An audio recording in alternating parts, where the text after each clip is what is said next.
नमस्कार, स्वागत है आपका सत्यहिंदी.com पर। मैं हूं नीलू व्यास और एक बार आपके साथ फिर से जुड़ रही हूं आपके पसंदीदा कार्यक्रम सुनिए सच में, जहां पर हम लेकर आते हैं आपके लिए दिन भर की 5 बड़ी खबरों का विश्लेषण।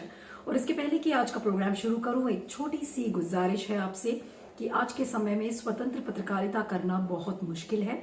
इसलिए इस वीडियो के डिस्क्रिप्शन बॉक्स में जाएं, उसमें एक लिंक है, उस लिंक को क्लिक करें और उससे आप हमें भुगतान कर सकते हैं और सत्य हिंदी की सदस्यता भी प्राप्त कर सकते हैं। इससे आपको निष्पक्ष खबरें मिलेंगी और हमें भी आपका समर्थन मिलेगा।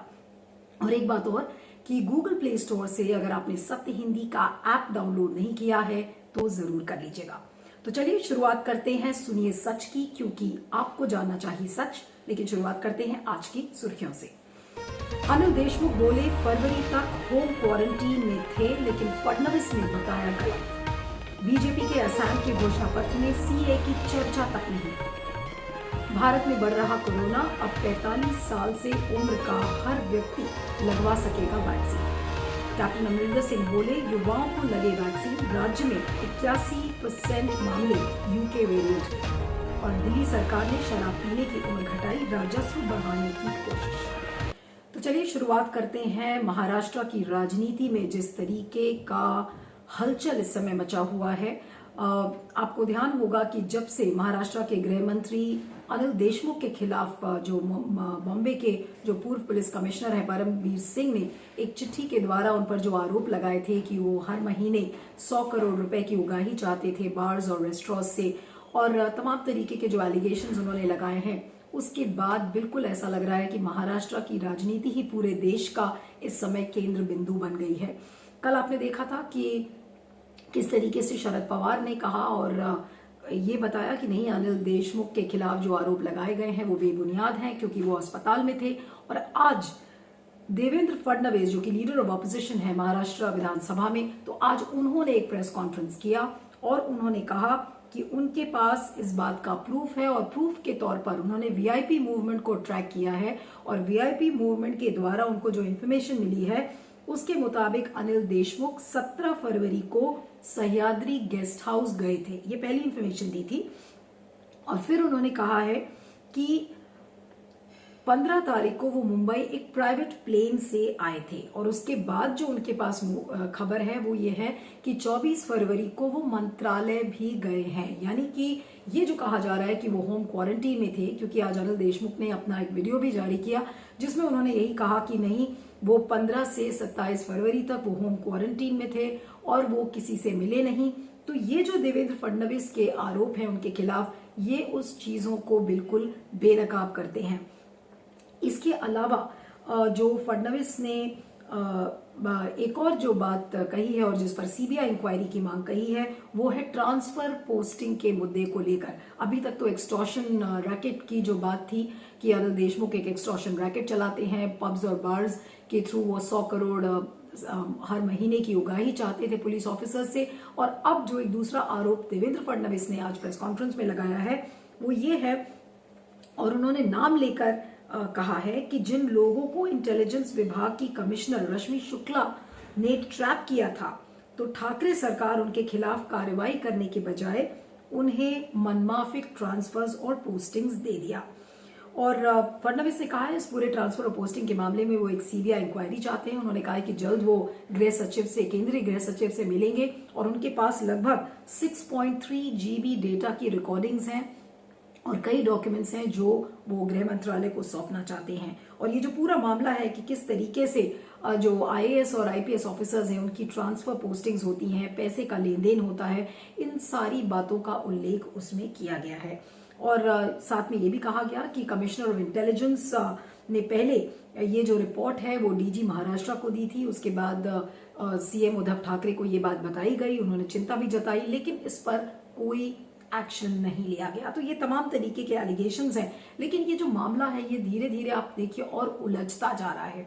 और जो मूलभूत सवाल है कि क्या सचिन वाजे की मुलाकात अनिल देशमुख से हुई थी, वो सवाल अपनी ही जगह बना हुआ है। लेकिन जो एक दूसरी तरीके की जो राजनीति इस समय अनिल देशमुख को लेकर हो रही है, बिल्कुल ऐसा लग रहा है कि जो बीजेपी का पूरा फोकस है वो किसी न किसी तरीके से अनिल देशमुख को बेनकाब करना, एनसीपी पर प्रेशर डालना कि एक नैतिक दबाव बनाकर और भ्रष्टाचार के मामले को आगे बढ़ाकर एनसीपी पर इतना दबाव डाल दिया जाए, और अगर आप एनसीपी को कमजोर करेंगे तो महाराष्ट्र विकास अघाड़ी की जो सरकार है वो अपने आप कमजोर हो जाती है, क्योंकि ये बात किसी से छिपी नहीं है कि एनसीपी ही सबसे बड़ा पावर सेंटर है महाराष्ट्र विकास अघाड़ी की सरकार में। 3 पार्टीज का कोएलिशन है, कांग्रेस, शिवसेना और एनसीपी, लेकिन जो केंद्र बिंदु है, जो पावर सेंटर है, वो असली पावर सेंटर अनिल देशमुख बनाम एनसीपी का ही है, जो शरद पवार इस समय पूरा वो चलाते हैं। लेकिन शरद पवार का जो ये कहना था प्रेस कॉन्फ्रेंस में कि नहीं, अनिल देशमुख के जो खिलाफ जो आरोप है वो बेबुनियाद है, तो आज फडणवीस ने ये कहा कि शरद पवार एक बड़े नेता हैं, उनको गलत इंफॉर्मेशन दी गई थी और उनसे लगता है कि शरद पवार की जो छवि है वो भी खराब होती है क्योंकि उनको गलत तरीके की इंफॉर्मेशन दी गई थी। तो ये जो पूरा मामला है, आज एक और बॉम्ब उन्होंने गिरा दिया है, बिल्कुल ऐसा लगता है अनिल देशमुख के ऊपर, क्योंकि अब ट्रांसफर पोस्टिंग का मामला आ गया है, इसके पहले एक्सटॉर्शन ब्रैकेट का मामला सामने आया था। तो कुल मिलाकर जो बीजेपी की मुहिम है वो ये लग रही है कि किसी न किसी तरीके से महाराष्ट्र विकास सरकार पर, जो विकास अघाड़ी की सरकार है, उस पर भ्रष्टाचार के आरोप लगे और दिखाया जाए कि किस तरीके से जो कानून व्यवस्था है वो बिल्कुल चरमरा चुकी है। लेकिन आपको बता दें कि कल सत्य हिंदी पर हमने नवाब मलिक का इंटरव्यू किया था, जो कि महाराष्ट्र के कैबिनेट मंत्री हैं और एनसीपी के राष्ट्रीय प्रवक्ता भी हैं, और उन्होंने कहा कि जो परमवीर सिंह का जो लेटर है, जो चिट्ठी उन्होंने लिखी थी उद्धव ठाकरे को, वो बिल्कुल पॉलिटिकली मोटिवेटेड है, वो किसी व्यक्तिगत दबाव में है। और जो एक बहुत अहम बात उन्होंने कही कि अभी हाल में परमवीर सिंह दिल्ली गए थे और दिल्ली में जाकर जिन लोगों से उन्होंने मुलाकात की है, ऐसा लग रहा है कि वही वो लोग हैं जो उन पर दबाव डाल रहे हैं, एक व्यक्तिगत दबाव में है परमवीर सिंह। लेकिन जो पूरा एक इसको अगर पॉलिटिकल प्रिज्म से अगर इस पूरी स्टोरी को देखें तो ये उसी कड़ी का एक और पहलू है जहां पर महाराष्ट्र विकास अघाड़ी सरकार को गिराने की कोशिश केंद्र सरकार की तरफ से की जा रही है। एक सीक्वेंस ऑफ इवेंट्स है, सुशांत सिंह राजपूत के केस का मामला देख लीजिए, कंगना रनौत का मामला देख लीजिए, सचिन वाजे का आया, अब सचिन वाजे के पूरे इस केस में अनिल देशमुख एक नया केंद्र बिंदु बन चुके हैं कि होम मिनिस्टर को ये सारी बातें पता थी, उनसे मिले थे। और उसके अलावा जो नए भ्रष्टाचार के आरोप आ रहे हैं, एक्सटॉर्शन ब्रैकेट, फिर ट्रांसफर ऑफ पोस्टिंग्स का मामला, अब देखना यह है कि क्या केंद्र सरकार इस पर सीबीआई इंक्वायरी की जो मांग देवेंद्र फडणवीस ने की है, उस सीबीआई इंक्वायरी के लिए सरकार मानती है या नहीं मानती, और अगर सीबीआई इंक्वायरी से कुछ निकलता है तो वो क्या चीज होगी।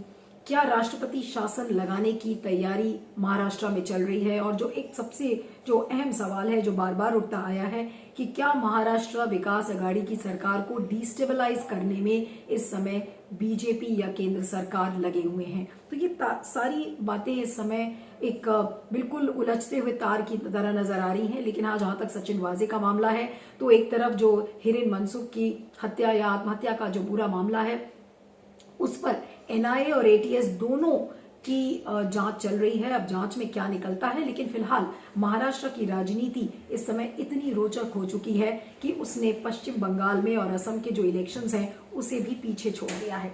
इस पर आपका क्या फीडबैक है जरूर बताइएगा, मैं आगे चलती हूँ। अब बात करते हैं असम के चुनाव की। जी हाँ, आज जेपी नड्डा असम में मौजूद थे और आज उन्होंने मैनिफेस्टो जारी किया, जिसको कि वो संकल्प पत्र कहते हैं। तो इस संकल्प पत्र में बहुत सारी घोषणाएं उसमें की गई हैं कि कनेक्टिविटी को मजबूत किया जाए, इंफ्रास्ट्रक्चर को बढ़ाया जाए, शिक्षा को बढ़ावा दिया जाए, उसके अलावा स्वास्थ्य सेवाएं, महिलाओं का सशक्तिकरण की बात कही गई है और इंक्लूसिव डेवलपमेंट की बात कही गई है। लेकिन जो एक चीज बिल्कुल गायब थी उस मैनिफेस्टो से, वो थी सिटीजनशिप अमेंडमेंट एक्ट। उसके बारे में कहीं भी एक लाइन का जिक्र नहीं था। लेकिन जब रिपोर्टर्स जो वहां पर मैनिफेस्टो रिलीज के दौरान जो मौजूद थे और उन्होंने जब जेपी नड्डा से ये सवाल किया तो उन्होंने कहा कि ये एक सेंट्रल लेजिस्लेशन है और हम एक करेक्टेड एनआरसी असम के लिए लेकर आएंगे ताकि असम के जो इंडिजिनस लोग हैं, जो वहां के नेटिव्स हैं, उनको अच्छे से उनकी सुरक्षा की जाए और जो अहोम कम्युनिटी है उसको बचाया जाए। यानी कि सीए और एनआरसी, जिस पर हमने देखा था कि पिछले साल इतना ज्यादा विरोध प्रदर्शन हुआ था और यहाँ तक कि कितनी मौतें भी हो गई, कस्टोडियल डेथ्स की बातें सामने आई थी और इतनी बड़ी संख्या में जो विरोध प्रदर्शन हुआ था, उसके मामले में बीजेपी का जो मैनिफेस्टो था वो बिल्कुल शांत था, उसमें एक लाइन का भी कहीं भी मेंशन नहीं है। इसके अलावा डिलिमिटेशन प्रोसेस की बात कही गई है, असम को आत्मनिर्भर असम बनाने की बात कही गई है, लेकिन सीए बिल्कुल नदारद था उसमें कि बिल्कुल इसके बारे में एक लाइन का भी मेंशन नहीं है। और वहीं अगर आप पश्चिम बंगाल का अगर आप मैनिफेस्टो देखें तो वो बिल्कुल इसका उलट है। उन्होंने कहा है कि सीए को इम्प्लीमेंट किया जाएगा। इनफैक्ट पश्चिम बंगाल में जो नई सरकार बनेगी उसकी जो पहली कैबिनेट मीटिंग होगी उसमें सीए को इम्प्लीमेंट किया जाएगा। और उसमें ये भी कहा गया था कि जो माटुआ कम्युनिटी है उसको जो उनकी जो एक लंबी चौड़ी डिमांड थी कि उनको एक रेफ्यूजी का स्टेटस दिया जाए, तो उसको लेकर भी तमाम बातें हुई थी। और साथ में आपको ये बता दें, यहाँ पर असम के परिप्रेक्ष्य में ये समझना जरूरी है कि जो अपर असम का इलाका है, अपर असम में लगभग 47 सीट्स आती हैं और ये वो 47 सीट्स हैं जो कि सीए के प्रदर्शन का हॉटबेड माना जाता था, केंद्र बिंदु माना जाता था, एपी सेंटर था जिस समय नागरिकता कानून को लेकर वहां पर प्रदर्शन चल रहे थे। तो वहां के जो लोग हैं वो प्रदर्शन नागरिकता कानून को जो लेकर हुए थे वो अभी भूले नहीं हैं। आपको बता दें, आपको ध्यान होगा अगर वो सारे विजुअल्स अगर आपको याद हो कि किस तरीके से लाइन में लगकर लोगों ने अपने कागजात जुटाने की कोशिश की थी। जो लोग कागजात नहीं जुटा पाए थे वो फॉरेनर ट्राइब्यूनल में किस तरीके से जूझ रहे थे, इसको लेकर कितने विरोध प्रदर्शन हुए, कितनी मौतें हो गई, 5 जो नवयुवक थे वो उसमें मारे गए थे। तो वो जो तस्वीरें हैं वो अभी असम की जनता की याददाश्त से अभी गई नहीं है। और तमाम ये एलिगेशंस लगाए जा रहे हैं कि बीजेपी उस पूरे सीए के इशू को डाइवर्ट करने की कोशिश कर रही है, उनको फ्रीबीज देकर और उनको लोक लुभावन की जितनी भी टैक्टिक्स हो सकती हैं उससे वो ध्यान भटकाने की कोशिश करी जा रही है ताकि सीए एक इलेक्शन इशू ना बने। लेकिन बीजेपी के जितने भी प्रवक्ता है वो कह रहे हैं कि सीए कोई इलेक्शन इशू है ही नहीं। तो अगर मैनिफेस्टो से गायब है तो आज सवाल ये उठता है कि जो सीए को लेकर तमाम विरोध प्रदर्शन हुए थे और जिसको इतना एरोगेंटली उस समय बीजेपी ने डिफेंड किया था, तो वो किस लिए किया था? क्या वोटों के ध्रुवीकरण को लेके किया था, या फिर बीजेपी की सरकार बिल्कुल सीरियस थी ही नहीं और सिर्फ एक चुनावी प्रोपेगेंडा की तरह उसने लाने की कोशिश की थी? तो ये तमाम सवाल सबके सामने हैं। और पिछले बार जो ट्राइबल जनता है असम की, उसने बीजेपी को ऑन मैस वोट किया था और उनका जो 3 स्लोगन था उस समय कि जाटी, माटी और भेटी, तो वो जो एम्प्टी प्रोमिसेस बीजेपी ने किए थे, वो जो तमाम वायदे उनको किए थे, वो वायदे आज भी पूरे नहीं हुए हैं। और ऊपर से जो अपर असम का जो ये इलाका है जहां पे 47 सीट्स का मैंने कहा कि जो हॉटपेट था सीए के विरोध प्रदर्शन को लेकर, तो अगर यहां पर बीजेपी को नंबर्स नहीं मिलते हैं तो हो सकता है कि बीजेपी को असम में सरकार बनाना मुश्किल हो जाए। लेकिन बहरहाल बीजेपी की जो खोखली राजनीति है वो इससे बहुत एक्सपोज होती है कि आपने सीए की जो बिल था वो आपने संसद से पारित कर दिया, विरोध प्रदर्शन हुए, उसको आपने बिल्कुल वोसिफरसली डिफेंड किया, लेकिन जब चुनाव की बारी आई तो आपने अपने मैनिफेस्टो में उसके बारे में एक लाइन भी नहीं लिखी। तो ये क्या ध्रुवीकरण की राजनीति बीजेपी खेल रही थी, लोगों को मिसलीड करने की कोशिश कर रही थी? क्या होगा उन लोगों का? क्या वो लोग अपना दर्द भूल जाएंगे कि कैसे घंटों वो लाइन में खड़े होकर और अपने कागजात जुटा रहे थे? ऐसे बहुत सारे लोग थे जिनको अब कागजात मिले ही नहीं थे। तो वो जो तमाम चीजें हैं वो बीजेपी के दावों को और खोखला करती हैं और बीजेपी की छवि पर कहीं ना कहीं दाग जरूर लगता है। लेकिन क्या बीजेपी को इस मुद्दे पर लोग वोट कर पाएंगे? क्या वो जो वायदे बीजेपी ने किए थे, क्या उनको जो असम की जनता है वो भुला देगी कि सीए पर इतना विरोध प्रदर्शन हुआ और इसको लेकर जमकर जो इतना बवाल हुआ था, आज के असम की जनता उसको भुला देगी? ये देखने वाली बातें हैं। इस पर आपके फीडबैक का मुझे इंतजार रहेगा। आइए आगे चलते हैं। अब बात करते हैं कोरोना के संक्रमण को लेकर लगातार एक चिंता की स्थिति भारत में बनी हुई है। आपको बता दें कि भारत पूरे विश्व में तीसरे स्थान पर है जहां तक कोरोना संक्रमण का मामला है। लगभग रोज 40,000 मामले रोज दर्ज हो रहे हैं। वहीं पर ब्राजील नंबर 1 पर है जहां पर 53,000 मामले रोज दर्ज हो रहे हैं। फिर अमेरिका जहां पर 45,000 और भारत तीसरे नंबर पर है। अमेरिका में अगर टोटल नंबर ऑफ इन्फेक्शंस आप देखें तो 3 करोड़ इन्फेक्शंस थे और 5 लाख मौतें हुई थी। वहीं पर भारत में अभी तक का जो आंकड़ा है उसमें 1,16,00,000 इन्फेक्शन हुए हैं और 1,60,000 मौतें हो चुकी हैं। लेकिन भारत में कोरोना की दूसरी लहर आ चुकी है और पिछले 24 घंटे के अगर आंकड़े के बारे में अगर आपको मैं बताऊं तो लगभग 200 मौतें पिछले 24 घंटे में हुई हैं। लेकिन सबसे जो डराने वाला आंकड़ा है वो महाराष्ट्र का है। 24 घंटे में लगभग 25,000 केसेस सामने आए हैं। लेकिन इसके अलावा पंजाब, तमिलनाडु, कर्नाटका, गुजरात, हरियाणा, ये जो सारे जो राज्य हैं वहां पे भी एक चिंता की स्थिति बनी हुई है। लेकिन जो सबसे इस समय जो परेशान करने वाली बात है वो ये है कि अब जो सेकंड लहर जो कोरोना की आई है, दूसरी लहर, वो छोटे गांव और कस्बों में पहुंच रही है। मिसाल के तौर पर जैसे कि महाराष्ट्र में अकोला, अमरावती, चिंचवड़ और नासिक और औरंगाबाद जैसी जगह में जो पहली वेव थी उस समय ये जो शहर थे प्रभावित नहीं थे, लेकिन अभी ये सारे शहर प्रभावित हो रहे हैं। यानी कि जो दूसरे और तीसरे स्तर के जो शहर हैं वो प्रभावित हो रहे हैं। तो गांव में अगर इस तरीके की स्थिति बनती है जहां पर कि उतना इंफ्रास्ट्रक्चर नहीं है, तो अगर ये चीजें हाथ से बाहर निकल गई तो हो सकता है कि जो इंफ्रास्ट्रक्चर, जो अस्पताल की और स्वास्थ्य की जो सुविधाएं हैं वो अगर चरमरा गई तो वाकई में ये जो स्थिति है ये बहुत भयावह हो जाएगी। लेकिन आज एक महत्वपूर्ण अनाउंसमेंट प्रकाश जावड़ेकर जो केंद्रीय मंत्री हैं उन्होंने कहा है कि 1 अप्रैल से 45 साल के ऊपर उम्र के जो लोग हैं वो वैक्सीन लगवा सकते हैं अपने आप को रजिस्टर करा के।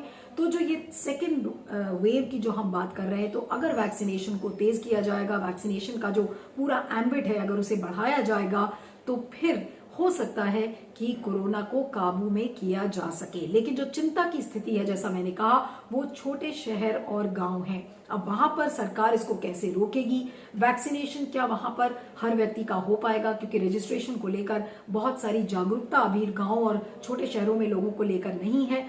तो जितनी तेज क्या सरकार अपनी जागरूकता अभियान को चला पाएगी और अगर चलाएगी तो कितने लोग वहां पर वैक्सीनेट होंगे, कितने लोगों का टीकाकरण हो पाएगा, ये सारे बड़े सवाल इस समय मौजूद है। लेकिन चुनौती की एक स्थिति इस समय भारत में बनी हुई है। इस पर आपका क्या फीडबैक है ये जरूर बताइएगा और मैं आगे चलती हूँ।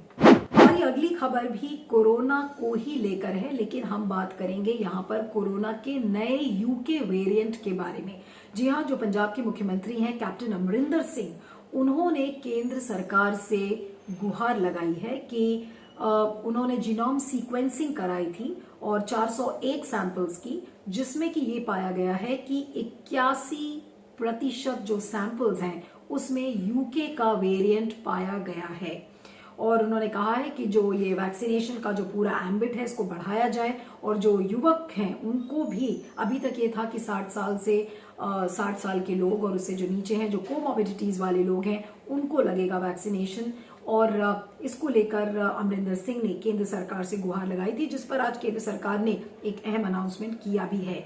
लेकिन इस समय ये देखना है कि क्या जो चेन ऑफ ट्रांसमिशन है क्या उसको हम रोक पाएंगे या नहीं रोक पाएंगे। क्योंकि जो पंजाब के जो स्टेट कोविड हेल्थ एक्सपर्ट्स हैं डॉक्टर के तलवार, उन्होंने ये बताया कि ज्यादातर जो जीनोम सीक्वेंसिंग के जो रिजल्ट्स आ रहे हैं उसमें यूके का वेरिएंट पाया गया है। और यूके के वेरिएंट के बारे में ये कहा जा रहा है कि जो यंगस्टर्स हैं यानी कि जो युवक लोग हैं वो इससे ज्यादा प्रभावित हो रहे हैं।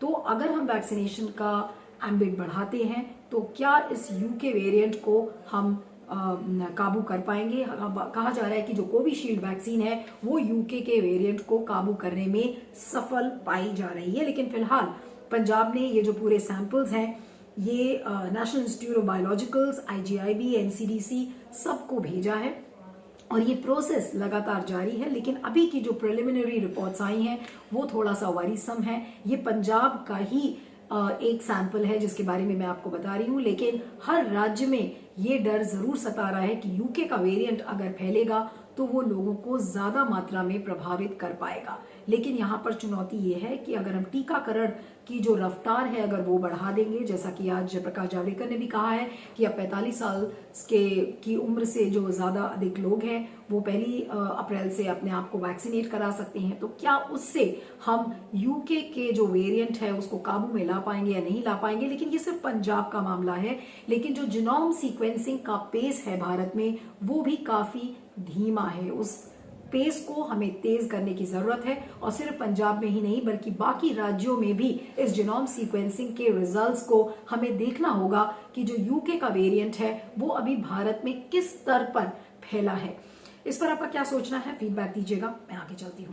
अब बात करते हैं दिल्ली सरकार की नई एक्साइज पॉलिसी के बारे में। जी हाँ, 2009 की एक एक्साइज पॉलिसी थी जिसको कि बदल दिया गया है और उस नई एक्साइज पॉलिसी के हिसाब से यानी कि नई जो शराब नीति आई है दिल्ली सरकार की, तो उसमें जो ड्रिंकिंग एज है उसको घटाकर 25 साल से अब 21 साल कर दिया गया है। यानी कि 21 साल के लोग अगर किसी शराब की दुकान में जाकर अगर शराब खरीदते हैं या पीते हैं तो उनको नहीं पकड़ा जाएगा। यानी कि जो ड्रिंकिंग एज लिमिट है उसे घटा दिया गया है।